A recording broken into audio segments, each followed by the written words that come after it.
Olá, boa noite. TV Agathos Play apresenta o programa Personalidades. Nesta noite estamos entrevistando uma pessoa que é, sim, uma personalidade de primeira categoria, um homem exponencial que ocupa um cargo de relevância nesta República Federativa do Brasil. Ele é simplesmente um senador da República, Carlos Francisco Portinho. Senador Portinho está conosco. Senador, bem-vindo à nossa casa. Muito obrigado. A esse programa, para tratar da sua história, do seu lastro como personalidade nesse país e que é esperança para a nossa nação. Falei bonitinho, falei? Mas pode estar certo que eu tenho esperança mesmo. Muito obrigado. Nesse país. Senador Portinho, TV Agathos Play está de braços abertos para entrevistar o senhor e contar sobre a sua vida. Eu quero começar exatamente pedindo que você coloque aí o homem, sua história de vida. O que você tem para contar para nós essa história de vida como homem público? Eu nasci em 1973, então façam as contas aí, já passei dos 50 anos, engano bem, né? Tá bem. Fisicamente só. E procuro me cuidar, eu sou pai de 2 meninos, lá em casa é só homem, sou filho da minha mãe Ângela, uma grande mulher, do meu pai Francisco. Meu pai era arquiteto, minha mãe é psicóloga e eu segui o direito como profissão. Quando garoto, joguei bola até os 17 anos, joguei como segundo goleiro do Flamengo, disputei alguns campeonatos e depois mandaram eu estudar. E realmente estudar e jogar bola ao mesmo tempo era complicado. Meu avô me diz exatamente isso, ou estuda ou joga bola. Depois o técnico Liminha no Flamengo, eu faltei por causa de umas provas, ele também falou a mesma frase, ou estuda ou joga bola, os dois não dá. Você vê como era antes, né? E naquela época tinha um certo estigma sobre jogadores de futebol, ninguém ganhava o que ganham hoje.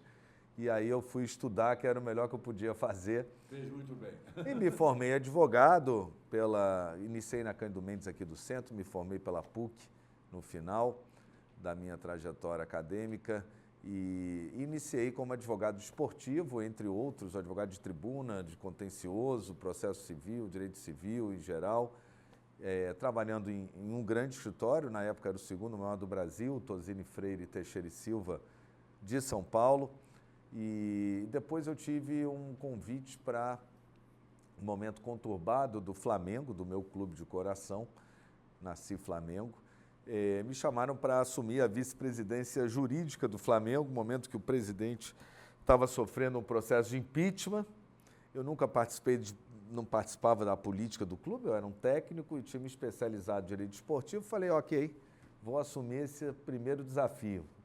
E foi interessante porque o presidente do Flamengo caiu, o conselho derrubou, veio um mandato tampão do presidente Gilberto Cardoso e ele manteve 2 vice-presidentes que ele considerava técnicos, e era verdade, eu era um vice-presidente técnico, não era da política, então me mantive até as eleições seguintes no clube, e aí passei a advogar depois, advoguei para quase todos os clubes do Brasil, Cruzeiro, Atlético, Palmeiras, São Paulo, e aqui no Rio, além de clubes de menor investimento, como Boa Vista, Duque de Caxias e algum Resende, advoguei muitos anos, mas advoguei também para Botafogo, para Fluminense. Fluminense foi meu último clube, antes de eu assumir o Senado Federal.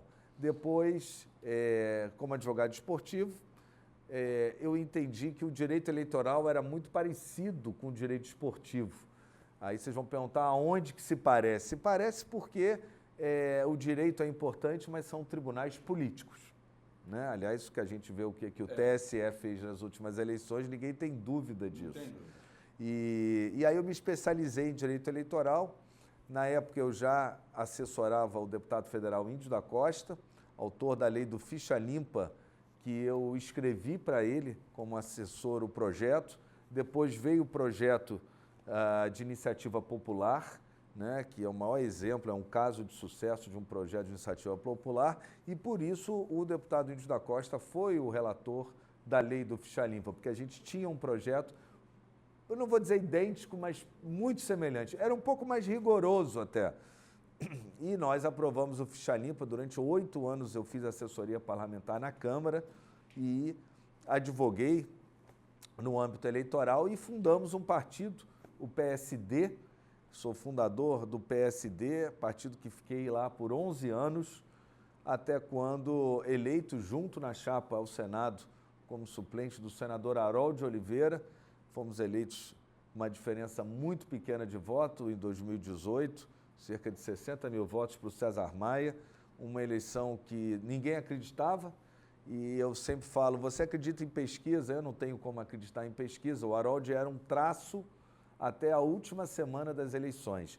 E no dia das eleições, em outubro, a boca de urna, a pesquisa boca de urna, deu 3% de intenção de voto para o Harold e nós fomos eleitos, né?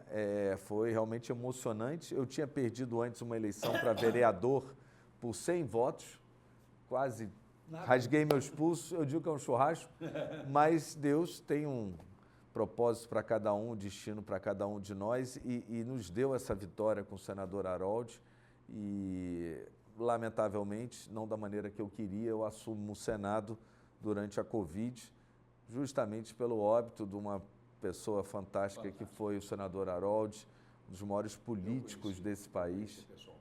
30 anos de parlamento, tem uma história, o Brasil tem uma dívida com ele, de tanto que ele fez pelas telecomunicações, principalmente, do nosso país. E eu assumi o meu mandato, onde estou há 3 anos, como melhor parlamentar do Rio de Janeiro, pelo ranking dos políticos, há 3 anos, todo ano. Fico feliz com esse prêmio, que é o reconhecimento de trabalho, é o que eu tenho a oferecer, é trabalho. Não sou filho de político, não sou celebridade, então eu pedalo lá entre... Mas é uma personalidade, né? Não, imagina, obrigado. E estou entre os 5 melhores, já há 3 anos, parlamentares de todo o Congresso, né? Somando os 513 deputados, 81 senadores, o ranking dos políticos. Quem quiser vai lá no ranking e vê o porquê, né? Tem uma metodologia para eles escolherem. Não é uma invencionice, não é uma... Tenho participado também todo ano, também fui premiado pelo prêmio Congresso em Foco do melhor parlamentar. E quando eu assumi o meu mandato, eu logo fui para o PL. Eu fui para o PL, para o Partido Liberal, deixei o PSD depois de 11 anos, porque eu era no PSD o 14º senador e quando eu cheguei eu entendia que eu tinha uma missão e eu fui buscar esse espaço. Fui líder do PL, nós éramos 3 senadores.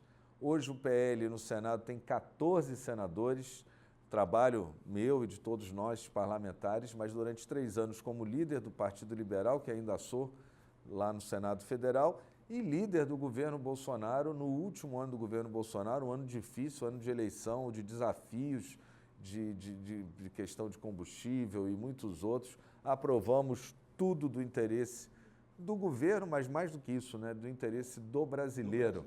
Né? Um governo que reduzia impostos, diferente de hoje, um governo que trouxe projetos transformadores, BR do Mar, privatização da Eletrobras, marco legal das startups, que eu sou o relator, fui o relator, né? O setor de tecnologia tão importante nessa era digital que a gente vive, incentivar, né, as startups.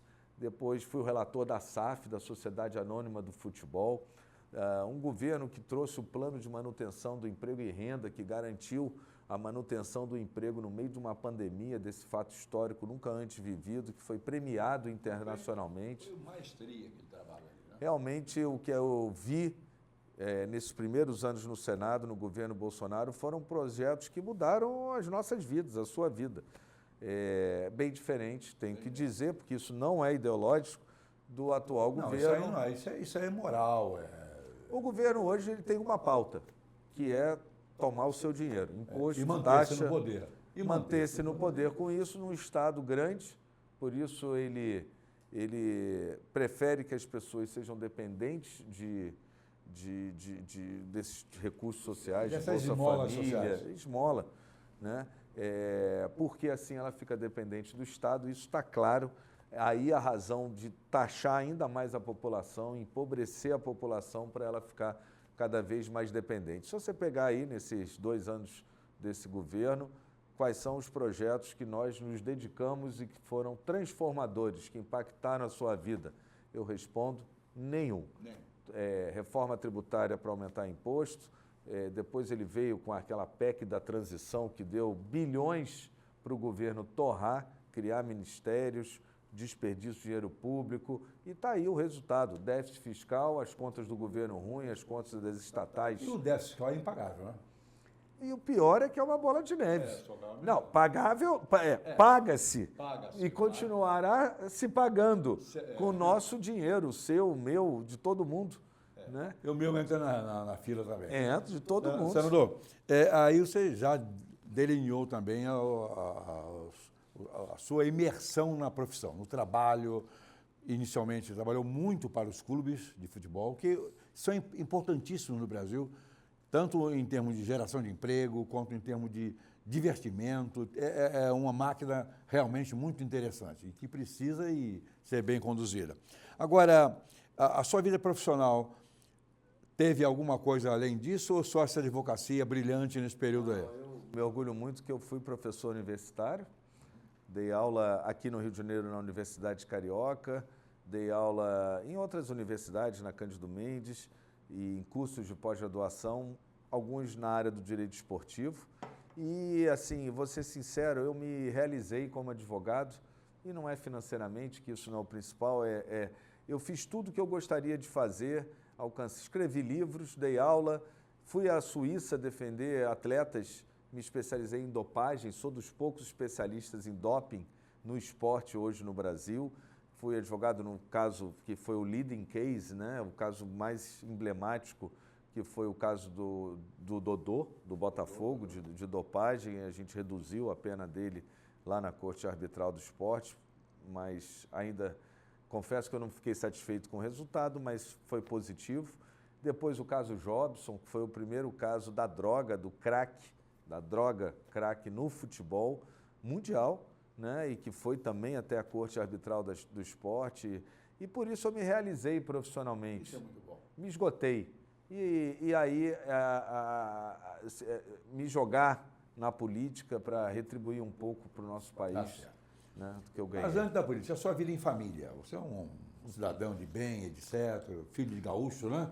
Neto de gaúcho, General Portinho. Tchê, né? Tem avós, né? Os gaúchos Tchê. Sua vida em família, como é que fica? Eu sempre fui o arrimo da minha família, né? Como a história de muitos brasileiros, né? Homens ou mulheres, né? A minha mãe, ela teve alguns casamentos, eu tive, por isso me especializei em dopagem, eu acho. Tive momentos difíceis na minha adolescência, convivi com dependência química, não minha, mas de pessoas próximas do entorno. Tive uma juventude difícil por isso, mas eu, graças a Deus, não tenho nenhum trauma. Eu sempre aprendi, mesmo com os maus exemplos, né, a gente tem que tomar os bons exemplos. E eu aprendi muito com os maus exemplos e hoje eu sou muito orgulhoso. Essas pessoas se recuperaram da minha família e por isso eu, muito jovem, assumi a casa e sempre trabalhei desde garoto. Fui disc jockey com 17 anos, levei dinheiro em casa, consegui viajar com esse dinheiro, nunca fiquei parado e sempre ajudo muito a minha mãe, a minha família em geral. Meu pai morreu já há algum tempo, a gente teve um relacionamento distante. Meu pai não gostava muito de criança, ele gostava dos filhos, eu tenho 5 irmãos, ele gostava dos filhos já mais velhos. Então eu convivi, posso dizer, no final da vida do meu pai, mais próximo com ele, e sempre fui o chefe de família dentro da minha casa, morando com a minha mãe, que eu tenho um orgulho imenso dela, uma grande mulher, cuidando da minha irmã mais nova, que cuida até hoje, dou atenção. E hoje tenho a minha mulher, a Duda, o João Francisco, meu filho agora de 6 meses, meu segundo filho, vivendo novamente essa experiência da paternidade, que é fantástica. Meu primeiro já tem 15 anos, então escolhi agora ter essa nova vivência da paternidade e mais maduro, né? Maduro. As coisas parecem mais simples do que foram antes. E sou uma pessoa de casa, adoro ficar em casa, adoro ficar em família, com os sogros, com meus cunhados, minhas cunhadas. meus irmãos, tenho irmãos aí pelo mundo. A sua herança de família lhe torna forte, né? O seu passado, a sua experiência, o que você traz de lá? Minha mãe formou o meu caráter, mesmo com todas as dificuldades que vivemos, ela foi muito importante na minha vida. Aliás, como deve ser, né? A mulher é o centro da família, né? É o que segura. E eu aprendi isso com ela. Agora, pelo lado do meu pai, eu tive também excelentes exemplos, bons exemplos. Tia Carmen Portinho, uma grande mulher, ela é patrona do urbanismo do Brasil, foi a primeira mulher urbanista no Brasil, foi sufragista junto com Berta Lutz, foi das maiores responsáveis pelo voto feminino, né? É uma mulher incrível que construiu, executou todo o projeto do Parque do Flamengo, né? Construiu o Museu de Arte Moderna, foi presidente do museu durante anos, foi a fundadora da escola de design aqui perto, né? Aqui da UERJ, e uma grande mulher, que exatamente por isso, hoje na política, me faz incentivar muito o espaço da mulher na política, porque eu venho com isso da família, da minha mãe, da minha tia-avó, com quem eu convivi há algum tempo, e foi uma grande mulher. Essa eu acho que é a maior herança. Você hoje, por exemplo, traz toda essa bagagem, que você pode identificar ou não, que tem muitas coisas que a gente traz da família, da origem, e a gente não identifica, mas está presente ali na nossa construção, no nosso compósito, que nos torna seres humanos para a utilidade social, né? Bem, e seus sonhos, hein? Está sonhando muito, sonhando alto? Eu ainda sonho em fazer um Brasil melhor, e estando no Senado com os instrumentos, é o que eu acordo de manhã muito feliz todo dia para trabalhar. Eu brinco que me enganaram, né? Diziam que o político não trabalhava. Se quiser não trabalha, mas não é político, aí é pilantra. Quando eu cheguei no Senado, falaram isso, falaram aqui, Portinho, aqui no Senado é assim, se você não quiser, você não precisa trabalhar. Agora, se você quiser trabalhar, tem trabalho pra caramba. E como eu sempre trabalhei na minha vida realmente toda hora em Brasília, nos municípios, eu procuro ser sendo advogado não tem paz, não tem sossego, né?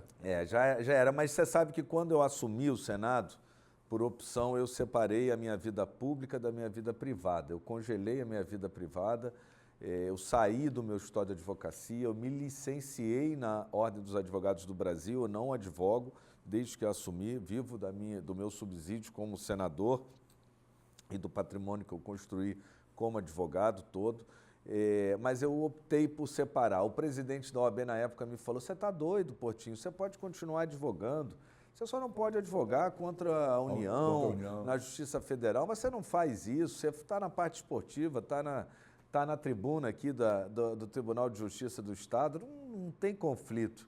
Tem, e foi a coisa mais certa que eu fiz, realmente ter me licenciado. E tem um prejuízo nisso, né? Porque além de me afastar da advocacia, né? Eu perco também os anos de advocacia, que talvez no futuro, para mim, seja lá qual for o meu destino que Deus reservar, poderiam ser importantes esses anos de atividade, mas eu preferia, sim, e estou muito convicto de que foi a melhor decisão, porque me deixa mais isento e dedicado ao meu mandato. Eu dedico 100% do meu tempo ao meu mandato. Seu compromisso é com aquilo que você é, ou seja, senador da República, trabalhando pelo Estado, né? Porque, na verdade, o senador ele é representante do Estado. Ele não é representante do povo do Estado. Embora eleito pelo povo do Estado, ele é representante do Estado. A função maior é essa, mas é lógico que... ele é um parlamentar como outro qualquer. A questão, a gente representa, no dia a dia, acaba representando o eleitor, porque a gente é cobrado. E tem que ser cobrado mesmo. E não tem nenhuma isenção lá, é a mesma coisa. Que faz E tem uma responsabilidade, e eu sempre gosto de dizer isso, muito grande, com o patrimônio político, histórico político do senador Harold de Oliveira. Certo. Né? Que é uma belíssima história de vida. Exatamente. E eu busco sempre pensar em como, em determinadas situações, o senador Harold se colocaria. Né? É uma responsabilidade que eu tenho pela confiança que ele depositou em mim e a oportunidade que Deus, né? Não da maneira que eu gostaria de chegar ao Senado, assumir a cadeira pelo óbito do senador Harold, mas foi o caminho que Deus me deu, né? A missão que Deus me deu aqui na Terra é essa, eu assumo essa responsabilidade com muito compromisso com os valores, com a postura correta, honesta, que sempre foi o senador Harold de Oliveira. Ele era muito respeitado, né? Quando você começou a colocar a questão da eleição em si, que ninguém apostava nada, ninguém oferecia nada, mas ele era um homem de bastidores e com um eleitorado silencioso nesse estado. O eleitorado seria nacional, mas não é o caso, né?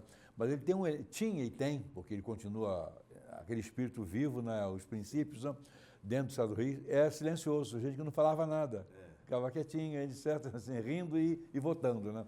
Ele era muito... Os grandes políticos que o Rio nos presenteou foi o senador Dornelles e foi o senador Harold. E sabe o que é interessante? Quando eu assumi a liderança do PL no Senado, quando eu assumi meu mandato e fiz essa mudança para o PL, e eu falo isso não por vaidade, sabe? Mas para a gente refletir como o Rio de Janeiro ele ficou distante das principais decisões do país. Quando eu assumi como líder do PL, participando então do Colégio de Líderes do Senado, que para quem nos assiste, é onde as decisões são tomadas, o que vai para plenário, raramente um projeto de lei, se ele for ser derrubado, vai a plenário. Né? A gente faz força lá para derrubar uns projetos do governo, mas é difícil porque isso já vai azeitado, né? Do Colégio de Líderes. E quando eu assumi a cadeira, eu fui olhar historicamente para trás, o último líder que o Rio de Janeiro, o Estado, teve com assento no Colégio de Líderes, tinha sido o senador Francisco Dornelles, 8 anos antes de eu assumir como líder do PL. E quando eu fui líder do governo Bolsonaro, eu também fiz o mesmo exercício para identificar quem tinha sido o último político do Rio que tinha sido líder de um governo no Senado Federal, né, que representasse o presidente da República no Senado Federal, na sua liderança. E, para surpresa, tinha sido Arthur da Távola, foi líder do governo à época. Eu lembro disso. 12 anos antes de mim. Então, assim, é para a gente entender, diz um pouco da situação do nosso Estado. O Rio de Janeiro ficou 12 anos... Só 12 anos depois teve um líder de governo no Senado. Foi empobrecido em termos e 8 anos antes de eu assumir, com o Dornelles, tinha um líder que sentava no Colégio de Líderes e discutia e articulava e buscava pautar os projetos de interesse da sociedade, do Estado.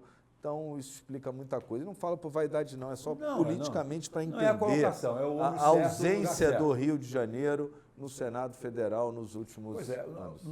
Essa ausência do Rio de Janeiro é uma situação de falta de. Faltava o quê? Faltava personalidade com robustez para ocupar o espaço. E Deus colocou. E Deus colocou. Inclusive porque Arthur da Távola e o senador Dornelles eram pessoas de um conhecimento, de uma cultura, né? Uma imagem pública. Exatamente. E essa base é muito importante. Muitos me perguntavam assim, Portinho, você...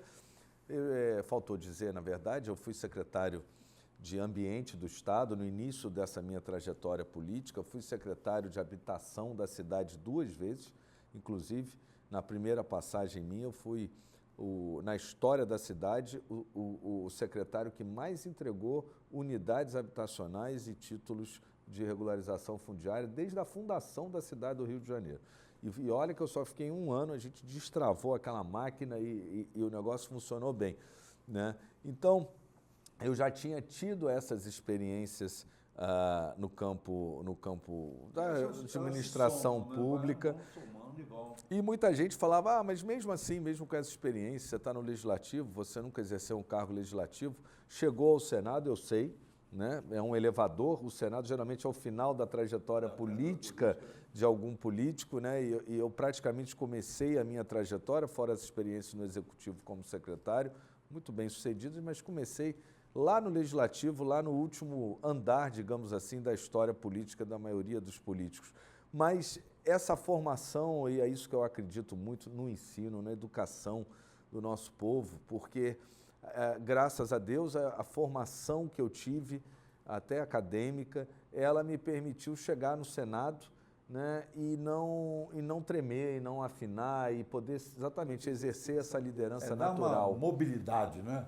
Formação em direito. Dá conteúdo, dá base. E como dá... eu fui um advogado de tribuna, porque eu era de contencioso, de sustentação, isso também facilitou a minha atuação na tribuna. Assusta, né? Não lhe assusta, né? Portinho, sua esperança para o nosso país em geral e para o Estado do Rio de Janeiro em particular? Para o Estado do Rio de Janeiro, a gente precisa exatamente encontrar lideranças e personalidades com base cultural, socioeconômica, que entendam a cidade do Rio, histórica, que faltam na política do Rio, faltam essas lideranças.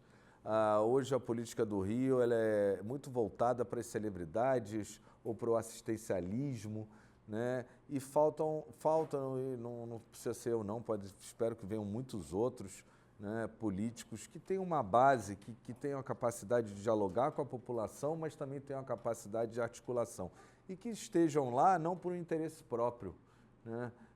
Isso não é impossível não, já aconteceu no nosso passado. Mas realmente nos últimos anos a trajetória dos nossos governantes foi não muito só aqui, ruim. mas no Brasil inteiro. Tem sido muito quero me arrumar, né? Lembra do Chico Anísio naquele plano? Eu quero me arrumar. E se arrumar na política, né? Eu vejo assim... se for desonestamente, não é? Só se for desonestamente, porque na iniciativa privada, com toda sinceridade e modéstia, eu ganhava 3 vezes mais do que eu ganho como senador. Não estou dizendo que é um salário ruim, não. Ele é muito acima da média da população brasileira, né? Também gostaria que o salário dos professores, dos médicos, pudesse ser igual ao salário de um parlamentar, concordo. Mas a verdade é que na iniciativa privada, para qualquer pessoa que trabalha nessa iniciativa, o céu é o limite. Então, se ela escolhe ir para a vida pública, ela tem que saber que existe um teto. Um teto salarial, bem baixo, inclusive. Bem baixo. Então, essa é uma opção para pessoas que estejam vocacionadas para o serviço público, porque aquelas que não estão vão lá para roubar. Né? E a gente vê uma farra, principalmente agora. Então, para o Brasil, o que eu gostaria? Eu gostaria que a gente entendesse que alguns valores são inegociáveis, como a liberdade, né, de expressão, a liberdade de empreender, o estímulo à iniciativa privada, porque é ela que faz o país ir para frente, não é o Estado. O brasileiro, talvez, e me incluo, né, em muitas coisas, ele acha que o Estado vai resolver todos os problemas da vida dele. O Estado é um prestador de serviço para a sociedade. Deveria ser só isso, né? E não vai resolver. A iniciativa privada é que gera riqueza, é que emprega, é que desenvolve, é que está lá na frente na tecnologia. O Estado ele vai a reboque disso, ele não é um indutor. Ele, se não atrapalhar a iniciativa privada, está muito bom. Já estamos no lucro. Estamos no lucro. Senador, o Brasil é um país maravilhoso, mas não é um país simples de administrar, porque não é uma raça só. Nós temos aqui, eu dei aula nesse Brasil inteiro e eu tenho uma formação também agradável, muito boazinha, me foi útil para o sucesso da vida. E eu sempre digo, se você quer saber qual é a característica do povo brasileiro, ele não tem característica nenhuma. A hora que chegar num país que o povo não existe uma característica básica que você chegou do Brasil. Você vai lá no sul, onde são seus ancestrais, gaúcho é um outro tipo de gente. A colonização, né? Lá, né? Os povos, né, europeus que chegaram lá. Santa Catarina, Paraná, até ali vem mais ou menos parecido, mas já modifica. Quando chega em São Paulo, é uma colcha de retalhos do Brasil inteiro, você sabe disso, lá tem de tudo. Né? Vai subindo, vai mudando. Quando você chega lá em cima, no norte, né, já encontra mais índio do que qualquer outra coisa. É tudo muito diferente. Harmonizar esse país todo, em termos de ideologia, de filosofia, de expectativa, de trabalho, é difícil, certo? Então, não é fácil governar o Brasil. Não é o caso como os Estados Unidos, foram 13 colônias, todas vieram de lá, do Reino Unido, da antiga Inglaterra, etc. Só uma colônia era católica, as outras todas eram protestantes. Deu no que deu, 51 estados, etc. Há um perfil médio do povo norte-americano. Aqui não tem perfil médio. Perfil médio que é tremendamente sinuoso. Onde você encontrar uma reta totalmente curva é a personalidade do Brasil. Isso não é ruim, isso é bom, certo? Mas não é fácil administrar isso aqui, não. Administrar no sentido de que busquemos o bem comum e não os interesses particulares em qualquer lugar.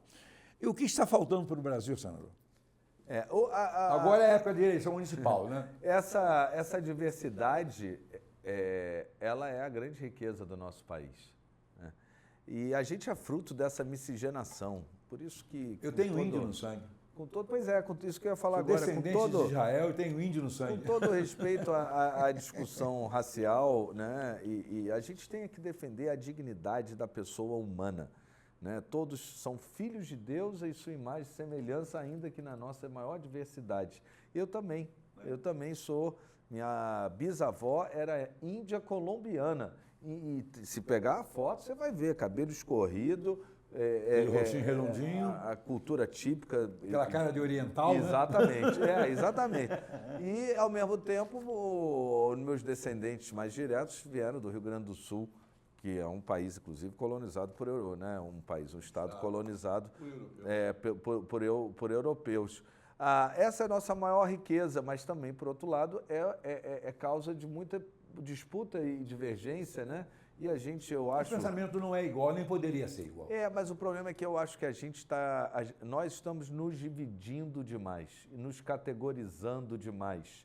E aí a gente começa a formar núcleos, guetos, e aí começa a ter um conflito de direitos, deveres, um tem mais do que o outro.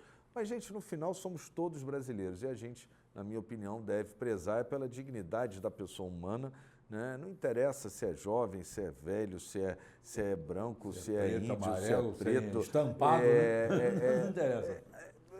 Somos todos brasileiros. Está faltando, a gente se unir mais do que dividir, o país vai para frente. É uma expressão francesa que significa espírito de corpo. O espírito de corpo. Está faltando esse espírito de corpo no povo brasileiro. E aí você vê alguns partidos, alguns políticos, que eles capturam essas causas e eles vivem dessas causas e ao mesmo tempo, você parar para pensar, se tudo for resolvido, eles vão perder a causa. Então, eles precisam alimentar essas disputas. Tem que manter a ferida para viver das consultas e das pomadas. Isso está muito claro hoje em dia e eu acho que isso é uma coisa que a gente precisa superar e entender que somos todos brasileiros, diversos, mas somos todos filhos de Deus, somos todos dignos, a dignidade da pessoa humana, que é o que está lá na Constituição, é o principal. As coisas na teoria são muito boas, na prática sofrem algumas alterações. Senador, até aqui a entrevista foi maravilhosa, eu não tenho reparo nenhum a fazer, mas o senhor tem mais alguma coisa para expor para o Brasil, porque nós estamos aí pelo Brasil inteiro? A cada eleição eu penso muito, essa não é a minha eleição é só em 2026, então como eu não concorro a nada nessa eleição, eu posso deixar uma mensagem para esse momento que o país vive, eleitoral, eleições municipais, e o eleitor ele precisa conhecer o candidato que ele vota. Ele tem que escolher o candidato e não a ele ser sugerido, é ele que tem que ter a iniciativa, mas isso depende, qualquer pessoa pode hoje buscar o histórico do seu candidato. Vamos usar aqui, por exemplo, as redes sociais. Na rede social, se você se interessou porque um candidato fez um discurso, vai lá na rede social dele, pega a timeline dele, né? Pega lá as postagens, porque ali diz muito da personalidade, do perfil do candidato, se você vai se identificar com os valores, né? E com toda a seriedade, eu acho que o eleitor ele precisa. Ele não é vítima desse processo, ao contrário, ele é o autor, ele é o responsável pela transformação ou responsável por deixar tudo como está. É a sustentação da coisa. E olha, já tinha vivido muito na Câmara, agora no Senado, eu vou dizer, o Parlamento brasileiro é talvez o mais democrático, a gente estava falando aqui da diversidade do nosso povo, tem tudo lá. Tem palhaço, tem jogador de futebol, tem artista, tem pessoas de todos os gêneros, tem do agro, tem o empresário, tem o advogado. Então, assim, poxa, o Congresso, infelizmente ou felizmente, é a cara do Brasil, porque ele é resultado do voto do eleitor. Então, em vez de vitimizar o eleitor, eu acho que a gente tem que cobrar dele, e no bom sentido, que ele pesquise o seu candidato. Ou tira. Que ele cobre, né? A pessoa que está lá naquele cargo, está num cargo público, é uma pessoa exposta publicamente, e então, por isso, ela tem que ser cobrada. A gente está vendo alguns movimentos de pessoas públicas, né, querendo, não pode falar isso de mim, não pode falar. Pode falar sim, você escolheu ser uma pessoa pública. Não querem que falem bem ou mal de você, vai para a iniciativa privada. Lá você se provavelmente protege, se esconde lá de alguma maneira. Exatamente. Então, se você for para a vida pública, você está sujeito. Eu sou cobrado muito, né? Graças a Deus, sou cobrado só pelos meus eleitores, procuro atender as expectativas deles, né? Posso errar em alguns posicionamentos, mas eu procuro sempre acertar. E o eleitor, no final, ele tem que, no escrutínio, né, na decisão do voto, na eleição, escolher aquele pela sua trajetória, se a pessoa é uma ficha limpa, se a pessoa tem algum envolvimento, algum processo contra ela. Já te digo, se tem, eu tenho 20 anos de vida pública. 100% ficha limpa, fui secretário, nunca tive uma ação contra mim, uma denúncia contra mim, e com toda a seriedade, que vai ser do meu futuro, eu sou senador, gostaria de continuar exercendo a minha função no Senado, meu mandato termina em 26, gostaria. Já tive experiência em cargo executivo, né, como secretário, posso estar no cargo executivo, como posso amanhã não estar no Senado, estar na Câmara dos Deputados. Mas essa decisão é uma decisão que eu vou pensar muito, porque sabe aquela coisa, no final você tem que sair bem, né, e ser reconhecido pelo que você fez. E a hora não é depois da hora. Eu não sou político profissional, não sou filho de político, né, não sou celebridade, não preciso da política no sentido da minha sobrevivência. Eu acho que quanto menos políticos que dependam da política, vai ser melhor para o país, né? É um momento que eu estou realmente doando isso, esse tempo meu, e faço com gosto, faço com afinco, procuro rodar os municípios. Sou um senador, e onde eu vou falam muito isso, um senador que é quase um deputado, porque eu viajo, o tempo livre que eu tenho, eu vou visitar os municípios do meu estado, e eu vejo a felicidade de muitas pessoas nesses municípios, que são pessoas às vezes até invisíveis, né? E de repente está lá um senador e ela fala, poxa, nunca um senador esteve aqui. E é bom, eu gosto de povo, eu gosto de escutar as pessoas, eu gosto de achar solução para as cidades, tenho investido as minhas emendas sempre buscando desenvolvimento das regiões do nosso estado, não só de uma cidade, não só em favor de um núcleo, mas assim, é o pensamento público. E se você for eleger nessas eleições municipais um vereador, um prefeito, pense naquele que representa os seus valores, que tenha uma história limpa e que tenha esse espírito. Olha, querido telespectador, entrevistei aqui o senador Portinho, estou muito feliz pela sua facilidade de expor as ideias, satisfeito porque eu conheço o seu trabalho, sei como Vossa Excelência se conduz, e pegando um gancho na palavra final dele, agora teremos eleições municipais, prefeito, vice-prefeito, que é uma chapa, né? Às vezes com composições de partidos diferentes, e vereadores. Com certeza vão pedir muita coisa para você, vão oferecer também, promessas vão fazer muitas.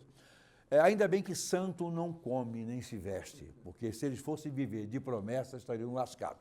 Então, cuidado com promessa, aquele cara muito simpático, aquele cara que é a esperança para a sociedade, veja bem direitinho se ele o mandato dele não seria a esperança para ele.